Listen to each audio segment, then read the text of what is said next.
اور اپنے گھر کی راہ لی۔ ریل کے ڈبے میں بیٹھا میں اپنی یونیورسٹی اور اپنے سبھی دوستوں سے بہت دور جا رہا تھا۔ خوشیوں اور لاپرواہی کا دور اپنے اختتام کو پہنچ گیا تھا۔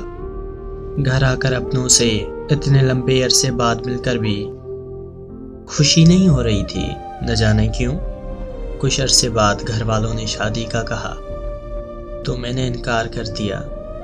انکار کرنے کی وجہ مجھے خود معلوم نہیں تھی، لیکن پھر کچھ عرصہ اور گزرا تو ابا نے روایتی والد کی طرح اپنی پگڑی میرے قدموں میں ڈال دی اور بولے کہ بیٹا، تمہیں میری عزت کا واسطہ ہے، شادی کر لو۔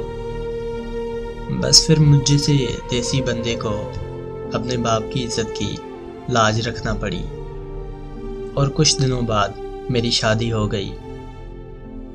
شادی ہونے کے بعد بھی میں آبش کو بھلا نہیں پایا۔ اس کی دی ہوئی انگوٹھی میری انگلی میں تھی۔ انگوٹھی تنگ ہونے کی وجہ سے میری انگلی پر اس انگوٹھی کے گہرے نشان بن گئے تھے۔ وہ نشان مجھے آبش کی یاد دلاتے تھے۔ وقت کسی بے لگام گھوڑے کی طرح سر پہ دوڑ رہا تھا۔ اس سارے عرصے میں بہت کچھ بدل گیا۔ میں 2 بچوں کا باپ بن گیا تھا۔ ایک بیٹا تھا جس کا نام ایان علی تھا، اور ایک بیٹی جس کا نام آبش تھا۔ میں نے سوچ رکھا تھا کہ میں اپنی بیٹی کو اس کا نام دوں گا، اسے کسی بھی صورت اپنے قریب رکھوں گا، ہر روز اس کو دیکھوں گا، پیار کروں گا، ڈھیر ساری باتیں کروں گا۔ شاید ایسا کرنے سے میرے دل کو کچھ سکون مل سکے۔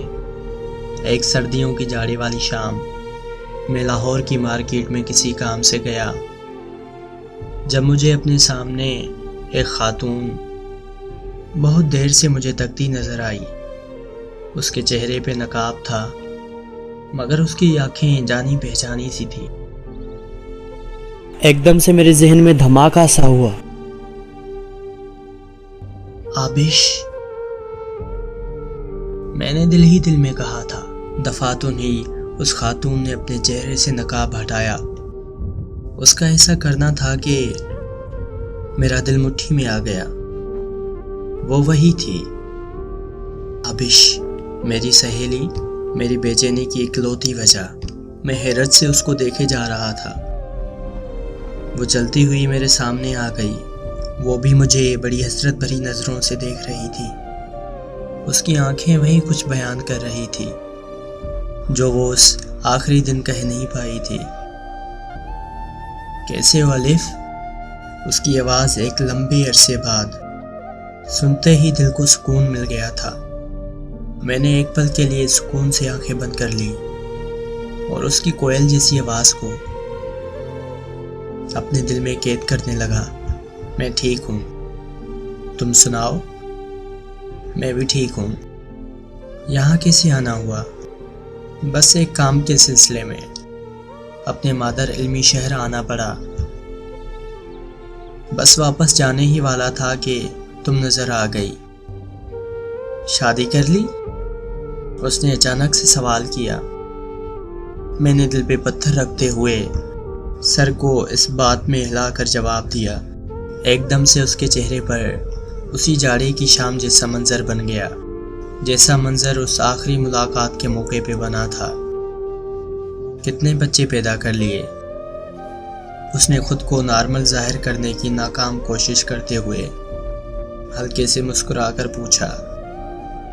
ایک بیٹا اور ایک بیٹی، میں نے مختصر جواب دیا۔ کیا نام ہے تمہارے بچوں کا؟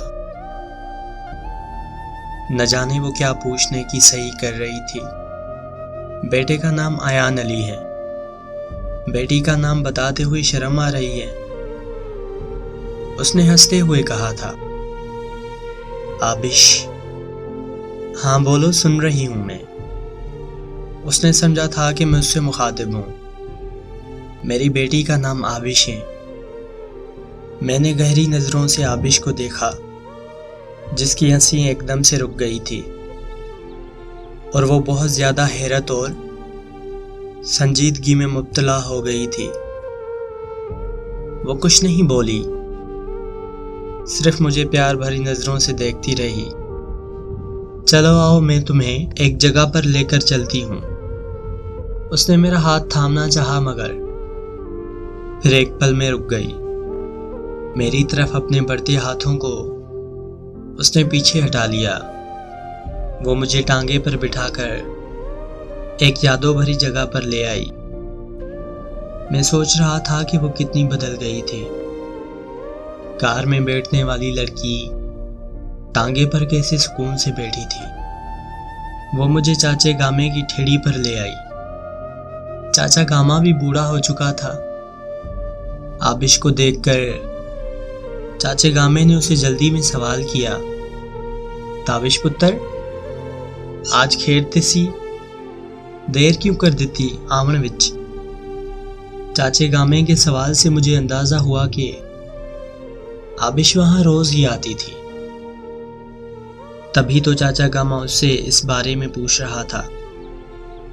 بس چاچا بازار گئی سی، اتھے ہی دیر ہو گئی۔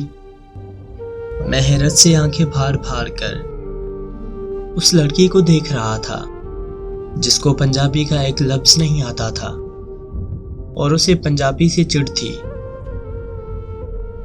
مگر آج وہ بہت اچھی پنجابی بول رہی تھی۔ پھر آبش نے اپنے پرس سے 4 آنے نکال کر چاچے کو دیے۔ چاچے نے اسے 2 کھوئے والی کلفیاں دی اور بولے، پتر کدی تے دونوں کلفیاں کھایا کر، بس ایک ہی کھانتی ہے، دوجی نوں بس تکتی رہندی ہے۔